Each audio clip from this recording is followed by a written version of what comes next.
ang mga kwento ng pag-ibig, kwento ng buhay at kwento ng pag-asa dito sa Barangay Love Stories. Love Stories.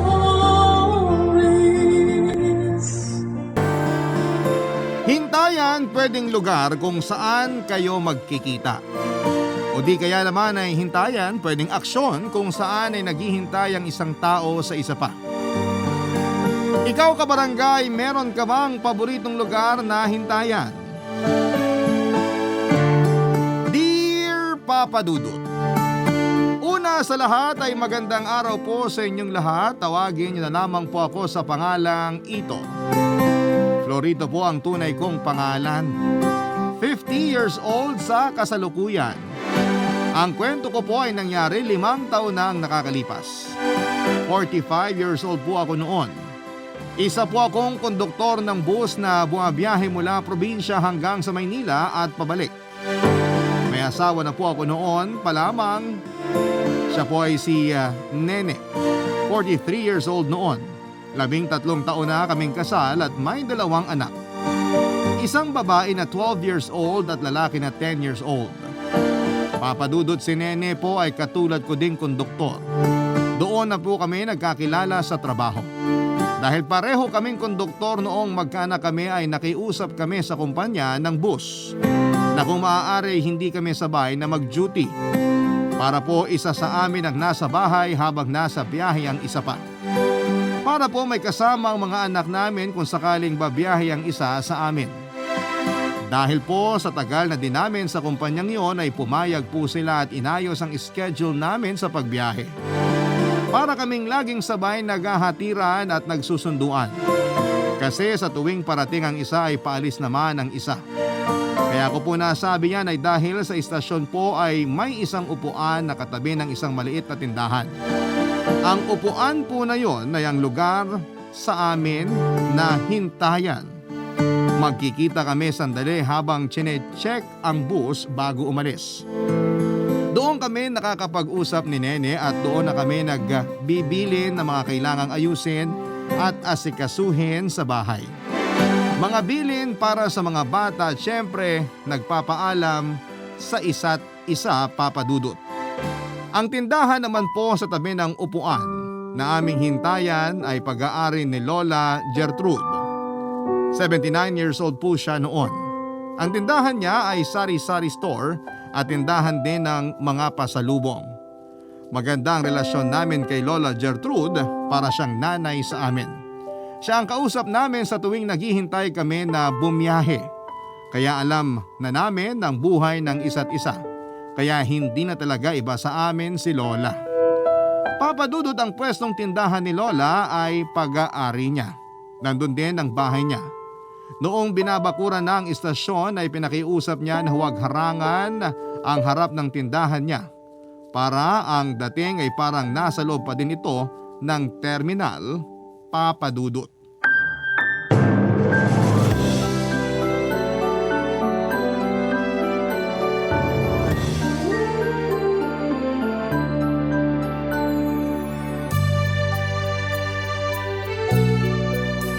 Oh, kumain ka na mabuti dyan, ha?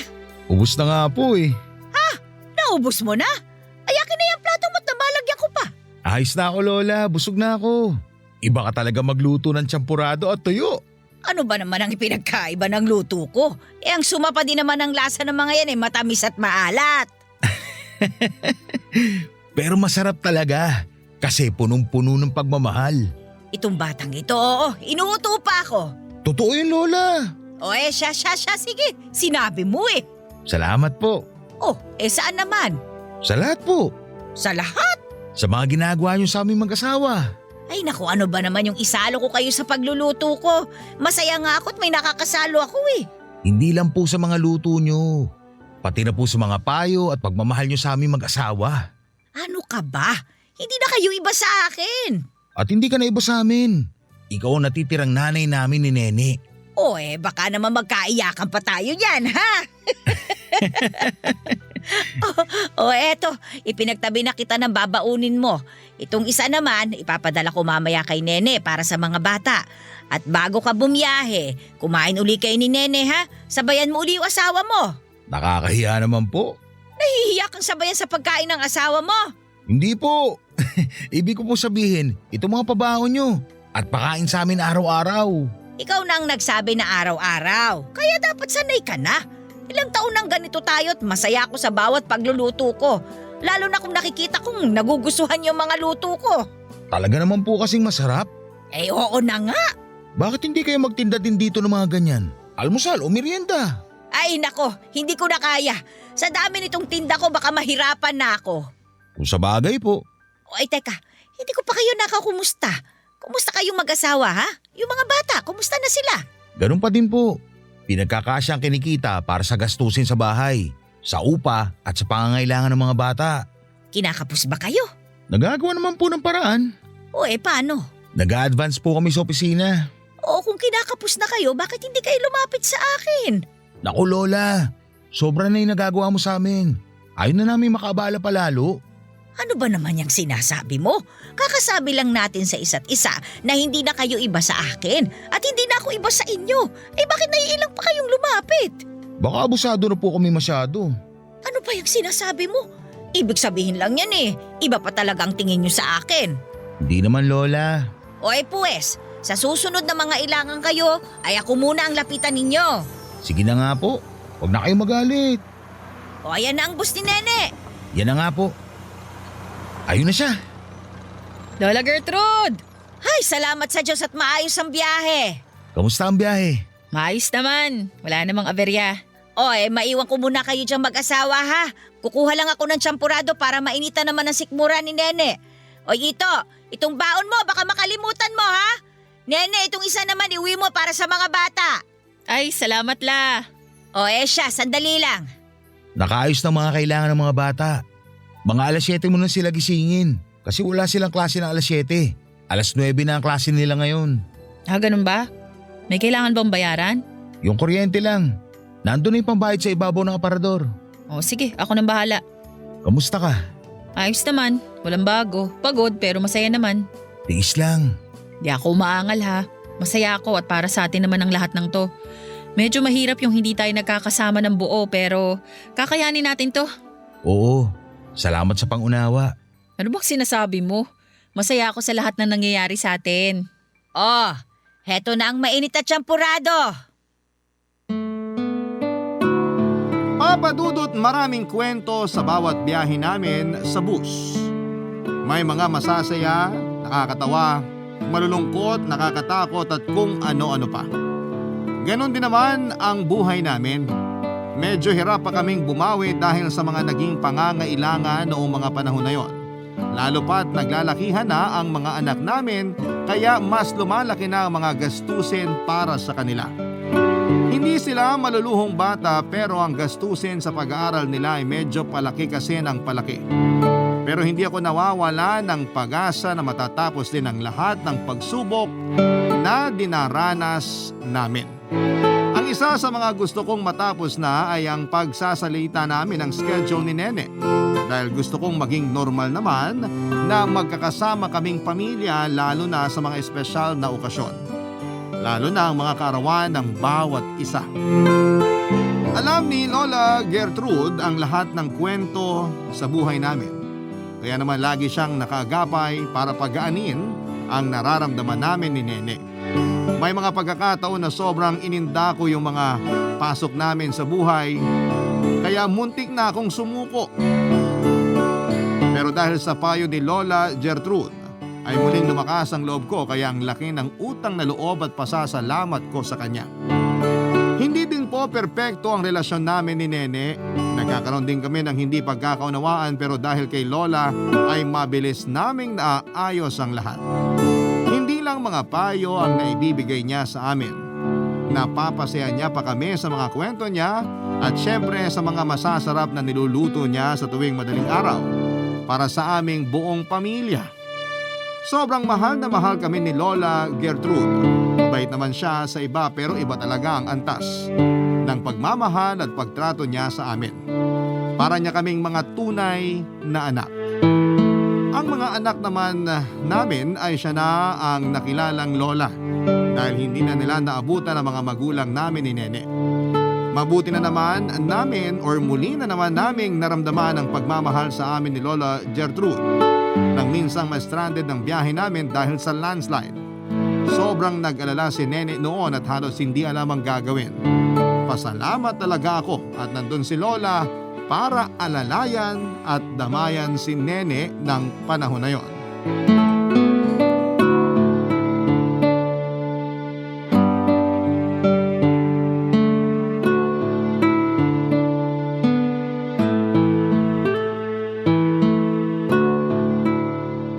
Nene!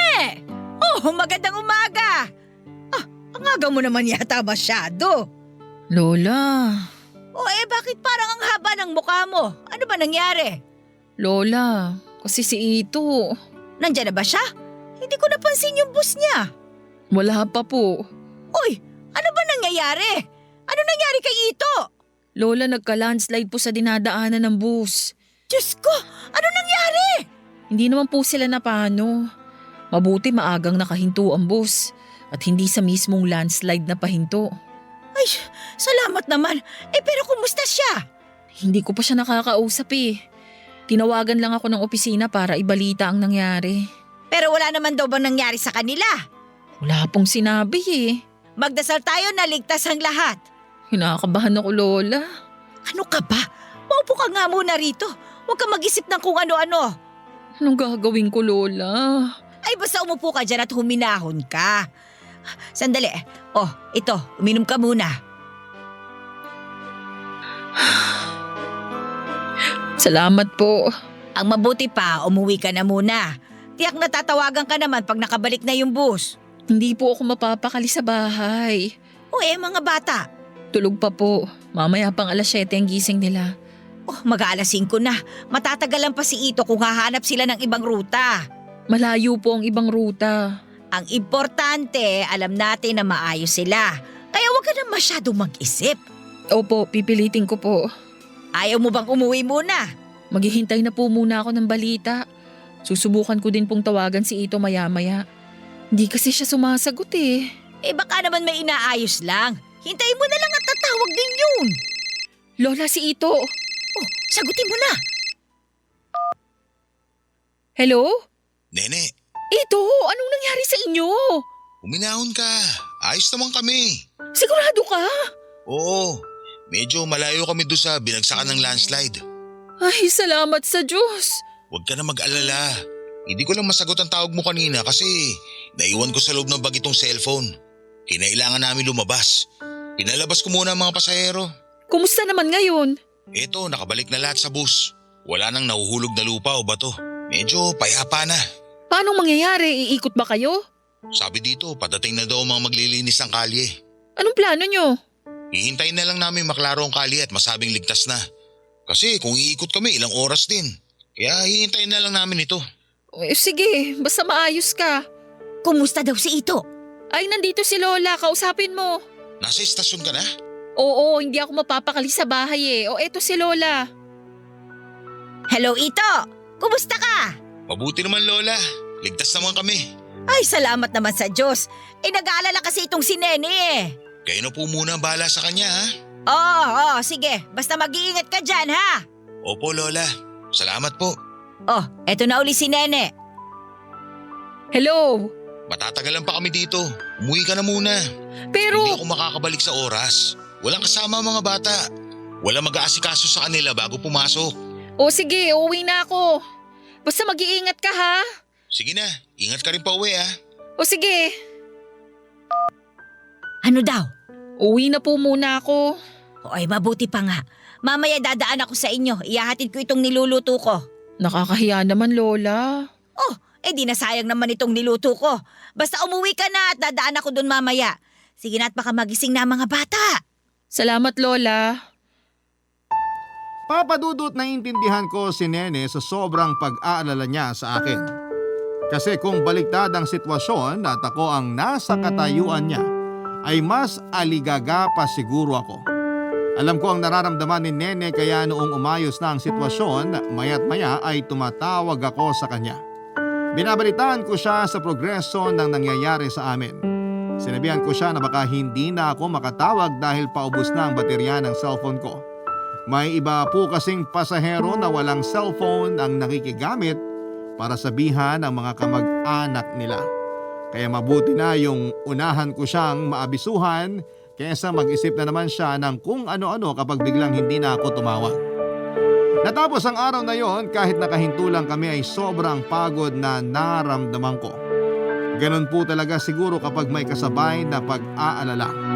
Si Nene naman ay hindi sinasabi sa mga anak namin ang mga nangyari at mabuti na yung ganon kaysa naman pati yung mga bata ay mag-alala din. Nakabalik naman po kami ng maayos kasabay ng mga pasahero. Naitawid namin sila sa hindi magandang pangyayari at ganon din kami ng driver ng bus. Dahil po sa delay ng mga biyahe ay mababago ang pag-alis ng bus. Damay kaming mag-asawa sa pagbabago na yon. Hindi muna babiyahe ang bus at maghihintay ng 1.5 araw bago muling umalis para sumakto sa tamang oras ng totoong biyahe nito. Palilipasin daw muna ang 1 araw para magkaroon din ng pagkakataon, Papa Dudut, na ma-check ang mga bus. Kaya dahil doon ay mababawasan ang sasahurin naming mag-asawa ng mga panahong yon, Papa Dudut. Barangay Love Stories. Barangay Love Stories. Kahit na ganon ang nangyari, Papa Dudut, ay sinamantala na namin para makapagsama-sama kaming pamilya. Kumbaga po ay bittersweet ang nangyari. Kasi bawas ang sweldo pero masaya naman ang mga anak namin. Siyempre pati na rin kaming mag-asawa dahil mas mahabang oras ang pinagsaluhan namin. Dahil may konting pera naman ay namasyal kami at minsan lang naman mangyari yon kaya sinamantala na namin para sa mga bata. Matapos ang aktibidad namin ay dumalaw naman kami kay Lola Gertrude. Hindi lang kami ang naging masaya ng araw na yon kundi pati si Lola dahil noon lang din niya kami nakasamang buo ang pamilya. Ang dating bahay ni Lola ay may kalayuan sa istasyon kaya noong makita niya ang lupang katabi ng istasyon noon ay inupahan niya yon at paglaon ay nabili niya. Kaya matagal na talaga si Lola sa lugar na yon. Kahit mag-isa lang si Lola sa bahay niya ay hindi naman kami nag-aalala dahil halos nasa loob naman siya ng istasyon at ang istasyon ay 24 oras na binabantayan ang ng mga nagsasalitang security guard na hindi din iba ang tingin sa kanya dahil nga sa pinapakain niyang mga ito. Hindi ko makalimutan ang saya ni Lola ng araw na yon, Papa Dudut.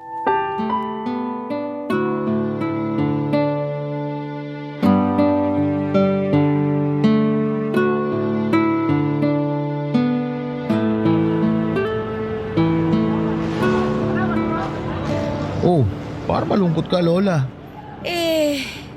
Hindi lang ako makapaniwala na nandito kayo ng sabay-sabay.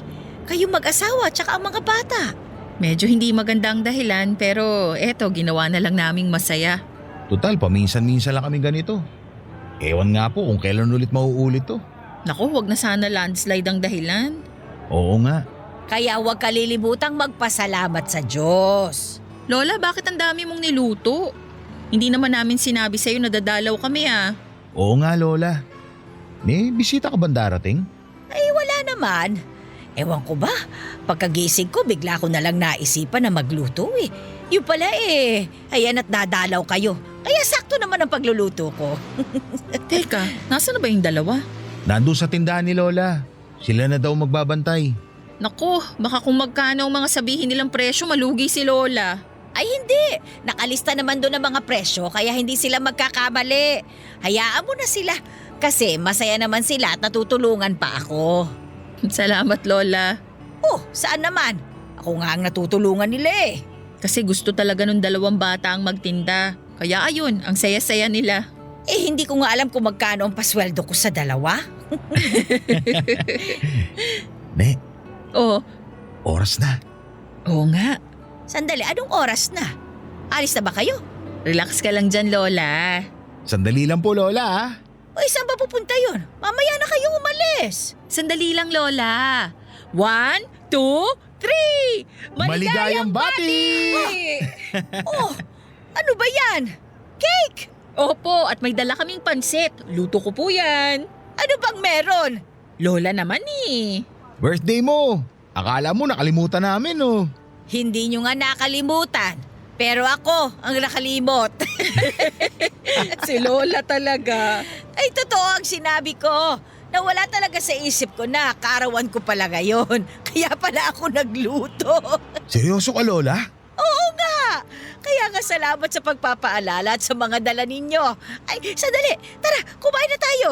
Sana magustuhan mo yung niluto kong pansit. Ay, oo naman. Ngayon ka lang din makakatikim ng luto ni Nene. At natitiyak kong masarap. Maya-maya isasara ko na muna ang tindahan para makakain tayo. Pero konti na lang din at maiinin na ang kanin. Magkwentuhan na muna tayo habang naghihintay. Samantalahin natin na magkakaharap tayong tatlo. Madalas kasi isa lang sa amin ang nakakakwentuhan mo. Oo nga. Para sa tagal nating magkakakilala. Ito pa lang ang pangalawang beses na nagkausap tayong tatlo ng magkakasama. Panglima, may 3 beses nung hindi pa tayo mag-asawa. Ay, oo nga. Ay teka, saan mo ba iniwan yung cake at pansit? Ang tagal nyo nang nandito, dun mo palang inilabas. Lola, iniwan muna namin kay Turing. Si Turing na gwardya. Ay naku, kailangan pala mabigyan ko sila ng handa ko. Okay na, Lola. Madami akong niluto at kasama na silang lahat. Kaya may iniwan kami doon para sa lahat. Talaga ba? Naku, salamat talaga ha. Lola naman, kulang pa yan sa mga nagawa mo para sa amin. Napakalaki ng utang na loob namin sa'yo, Lola. Hindi ako naniningil ha. Bukal sa puso ko ang lahat ng ginawa ko at gagawin ko. Alam namin yun, La. Kaya nga mas mahal ka namin. Ikaw nang tumayo magulang namin mula noon. Ay tumigil na nga kayo. Ako'y naiiyak na eh. Kaarawan ko pa naman ngayon. Ay, sorry, Lola. May isa lang akong tanong. Ano po yun? Wala ba kayong dalang lobo?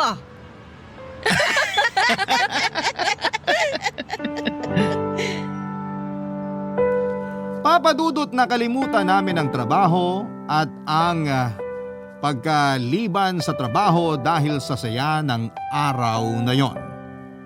Ang tagal na naming hindi nagagawa ang ganon at sa pagkakataon na yon ay kasama pa namin si Lola Gertrude. Sumakto pa sa birthday niya kaya nadoble ang saya ng araw na yon. Hindi magandang pangyayari ang landslide pero dahil nga po sa nangyari ay nagkaroon kami ng quality time bilang isang pamilya. Ang mga anak namin ay parang mga batang paslit ulit dahil ang naramdaman nilang saya ay hindi matatawaran. Kasama nila ng sabay ang nanay at tatay nila makalipas ang mahabang panahon. Pero alam namin na panandalian lang din yon. Matapos ang buong araw na yon ay babalik uli sa normal na kami sa normal naming setup. Pero ayaw namin na sumagi sa isipan namin yon, basta ang mahalaga ay sinulit namin ang bawat sandali noong araw na yon. Nakakabitin man ay naging sapat na para sa aming lahat. Ipinaliwanag namin sa mga bata na babalik na kami sa dating routine. Mababait ang mga anak namin kaya naintindihan nila kung bakit kailangan mangyari yon. Sa pagbabalik ng biyahe ay si Nene ang unang pumasok. Siyempre dahil doon ay balik ulit kami sa palaging pangyayari tuwing madaling araw. Ang umupo sa hintayan at makipagkwentuhan kay Lola Papadudot.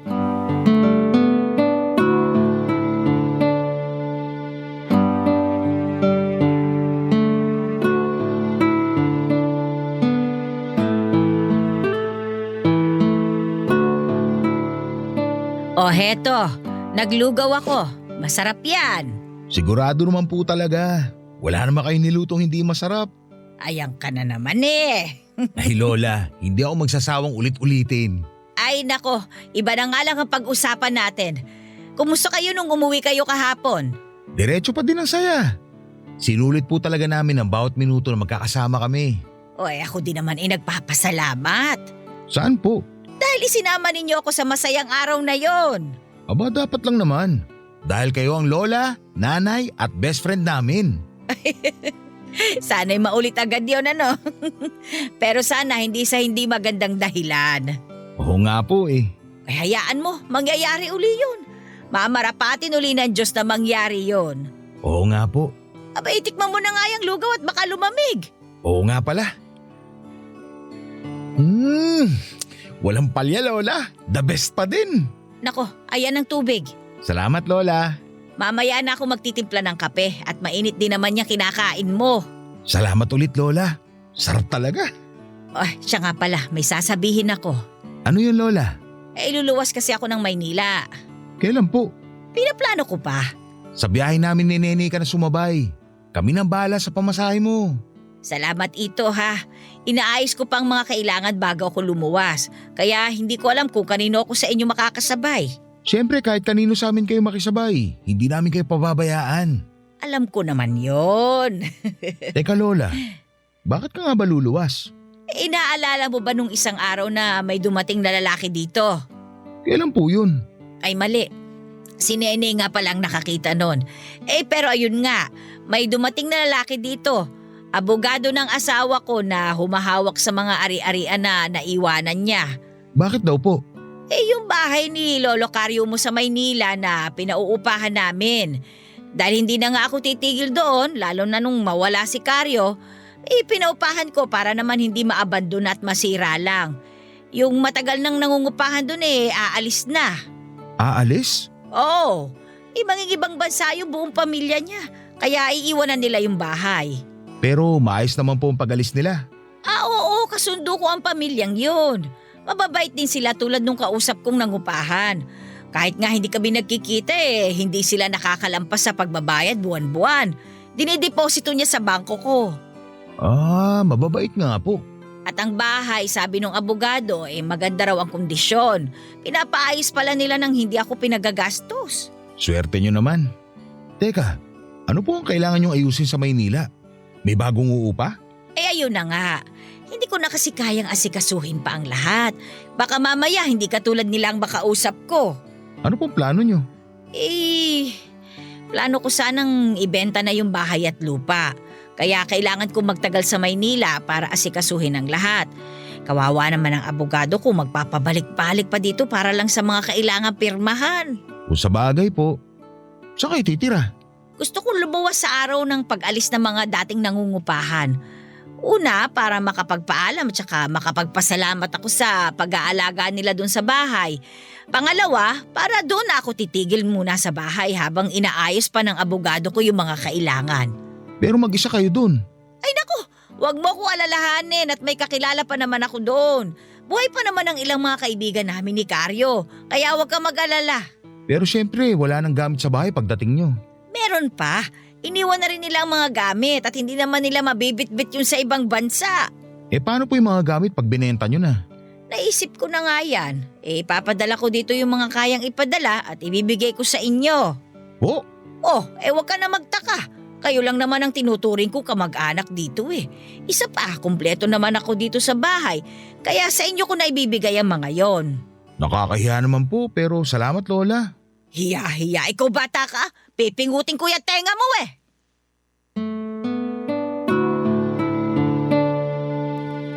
Papa Dudut, nakakalungkot ang pag-alis ni Lola pero kailangan niyang asikasuhin ang mga kailangan para sa bahay niya. Kung pwede nga lang na kahit isa sa amin ni Nene ay mag-absent para lamang masamahan si Lola ay gagawin namin. Kaso ang dami pong dahilan kaya medyo mahirap mangyari. Una ay wala nang rerelyebo sa amin dahil sakto lang ang dami ng konduktor sa biyahe ng bus.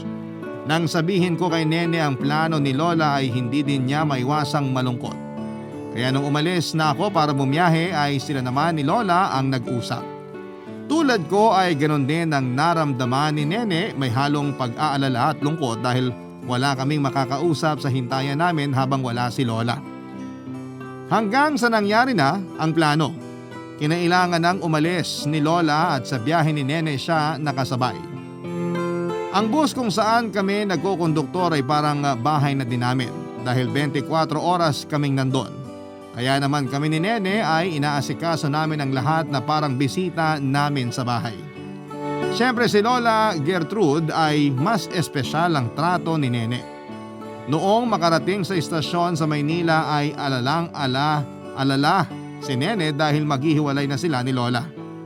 Ang dami daw bilin ni Nene kay Lola at si Lola naman ay natatawa na lang. Pakiramdam daw niya ay pupunta siya sa ibang bansa dahil sa mga pagkaaligaga ni Nene.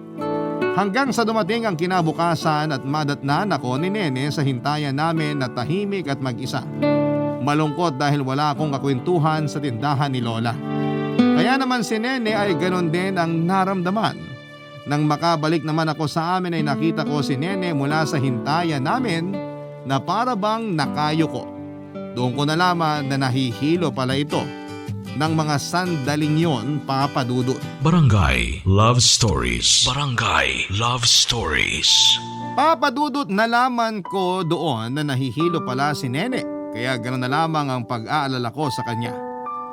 Sinabi ko sa kanya na umuwi na lamang at magpahinga sa bahay at ako na ang sasalo sa biyahe niya. Pero dahil 24 oras din akong bumiyahe ay hindi pumayag si Nene. Naintindihan ko ang ibig niyang sabihin na huwag ko nang saluhin ang biyahe niya dahil kung ako din naman yon ay hindi ako papayag na 48 hours siyang nasa biyahe. Hindi na muna ako umuwi hanggat hindi nakakasakay si Nene at mga ilang minuto naman bago sumakay sa bus ay medyo umayos na ang pakiramdam niya. Nagbiro pa nga siya na baka kasi wala siyang kakwentuhan dahil wala si Lola kaya daw siguro yun ang dahilan kung bakit siya nahilo. Kahit natatawa ako sa joke niya ay hindi pa din ako kampante na aalis siya. Sabi ko ay mag-absent na lamang ako pero wala ngang rerelyebong iba at sayang daw ang kikitain ko sa araw na yon. Kaya ang katapusan ay bumiyahe siya at umuwi ako. Hindi naman ako mapakali sa bahay at kada oras ay nagte-text ako sa kanya kung okay lang ba siya. Tumatawag din ako para lang alamin ang kalagayan niya. Ng mga oras na yon, Papa Dudut.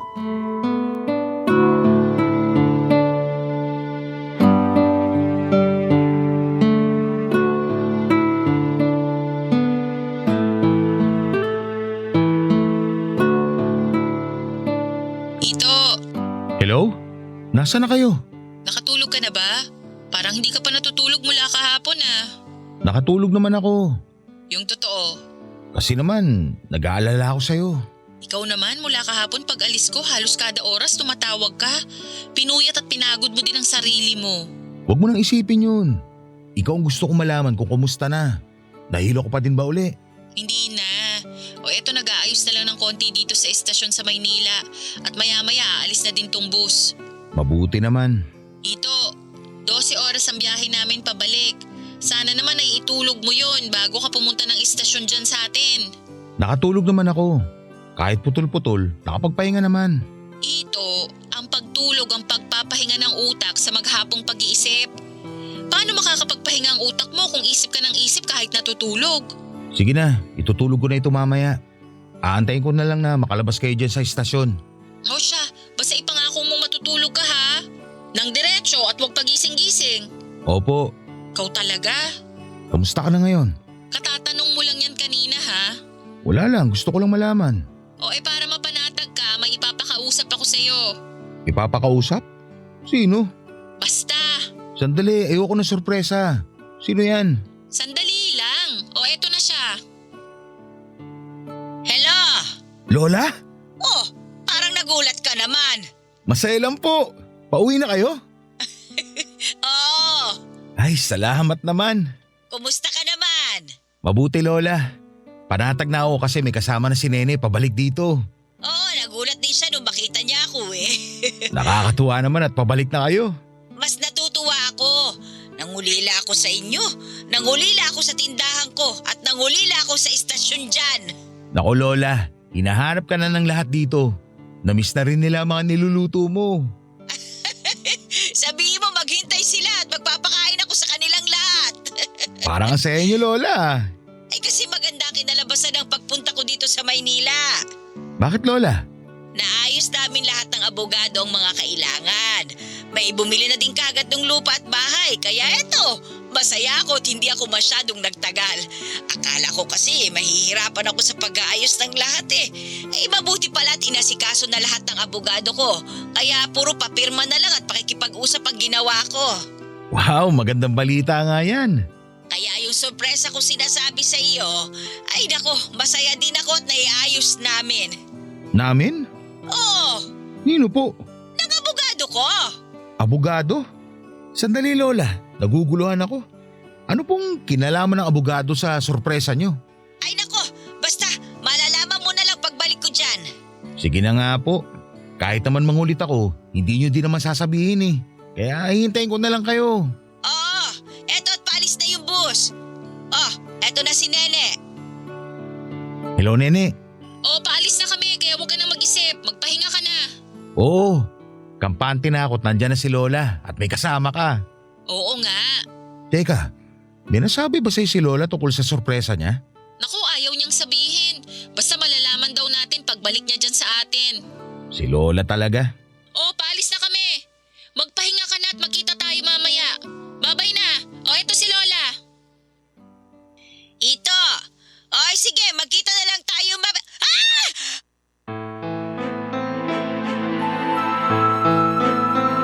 Papa Dudut, humiyaw si Lola Gertrude at hindi ko alam kung bakit.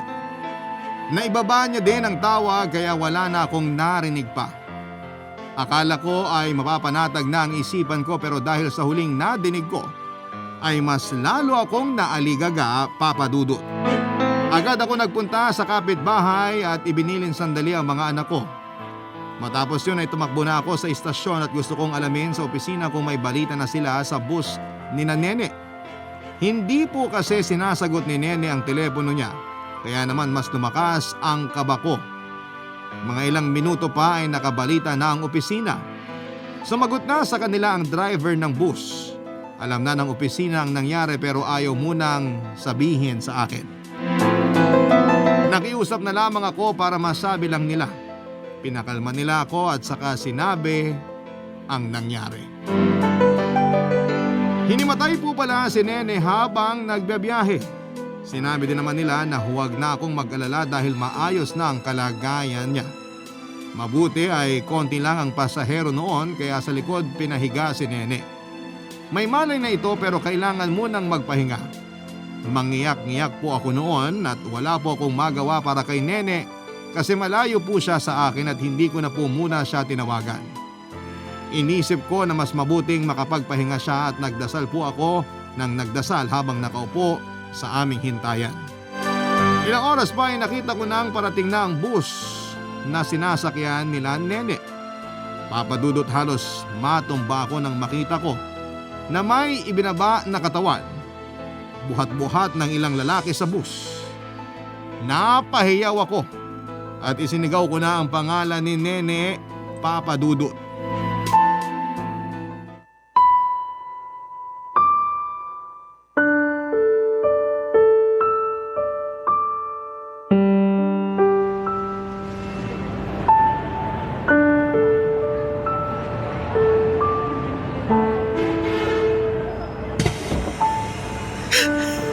Nene! Ito! Nene! Nene! Ito! Huwag ka na umiyak. Nandito na ako. Ito! Si Lola! Oo nga pala. Nasa si Lola? Ito! Wala na siya! Ano? Katawan niya yung ibinaba at dinala sa opisina. Ano? Bigla na lang sumakit ang dibdib niya habang binabantayan niya ako. Ako yata ang may kasalanan. Masyado ata siyang nag-alala sa akin. Hindi naman siguro. Lola. Uminahon ka. Baka kumapano ka din. Nung manikip ang dibdib niya, itatakbo pa dapat namin siya sa ospital. Pero sinabi ni Lola na wag na.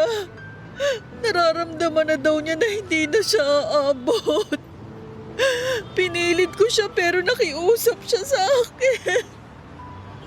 Idiretso na lang daw namin ang biyahe at gusto niyang makabalik siya dito agad. Diyos ko, Lola. Ano nangyari sa'yo? Hindi ko siya iniwan. Marami siyang gustong sabihin pero sabi ko huminahon na lang para hindi manakit lalo ang dibdib niya. Ano ba nangyari kay Lola? Bakit siya nagkaganon? Inamin niya na sa Maynila palang hinahapo na siya. Kaya nagmamadali din siyang ayusin lahat at gusto niyang makauwi agad. Dahil alam niya daw na mangyayari ito. Bakit hindi niya sinabi sa atin? Ewan ko kay Lola.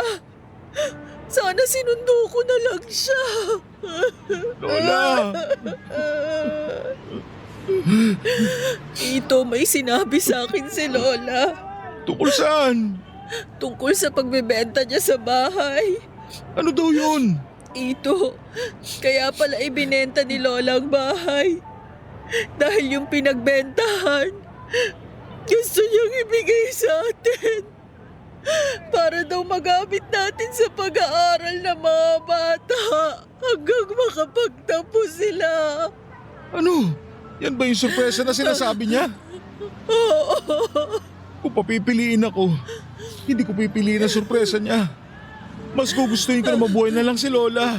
Alam ko, hindi nanghiling ko. Diyos ko. Nung mahimatay ako, hindi niya ako iniwan. Hawak niya ang kamay ko habang bumabiyahe kami. Tiniis niya siguro yung nararamdaman niya dahil nag-aalala siya sa akin. Pero hindi niya na kinaya. Lola, mahal na mahal ka namin. Laksan natin ang loob natin. Kailangan nating ayusin ang lahat para kay Lola. Oo, Pero huwag mong kimkimin. Kailangan mo ding mailabas ang nararamdaman mo. Nene.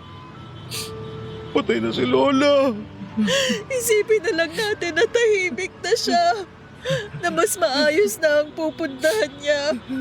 Wala na siyang magiging problema. Kaya pala kahapon, Anong ibig mong sabihin? hindi ako makatulog dahil sa pag-aalala sa'yo. Hindi ko alam, parang lumapapikit ako. Parang nakita ko si Lola. Sinabi na wag daw ako mag-alala at magiging maayos ka. Saka siya nagpaalam. Diyos ko. Ginabayan ako ni Lola. Hanggang sa huli, hindi niya tayo pinabayaan. Hanggang sa huli. Paglilingkuran natin siya. Tayo lang ang kamag-anak niya. Kaya tayo lang ang mag-aasikaso sa kanya.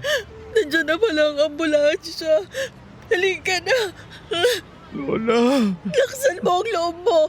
Kailangan tayo ni Lola. Oo! Papa Dudut, ang sorpresang sinasabi ni Lola ay ang pag-iwan sa amin ng pinagbentahan niya ng bahay. Kaya pala minadali niya na maayos ang lahat dahil mawawala na pala siya.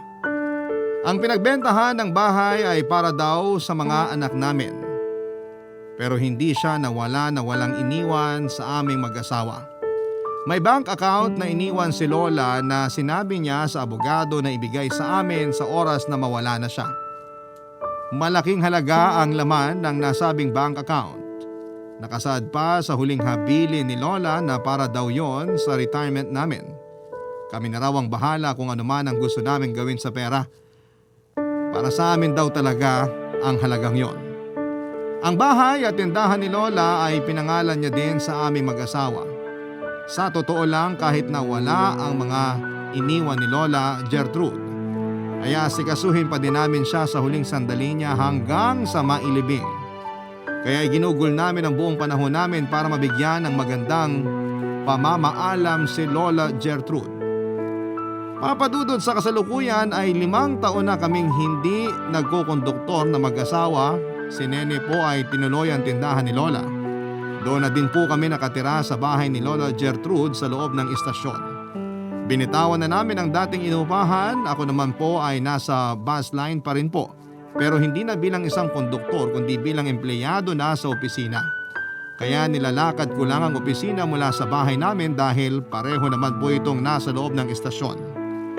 Napakasaya ng mga bata dahil kay Lola. Sa pagmamalasakit niya sa amin ay araw-araw na kaming nagkakasama.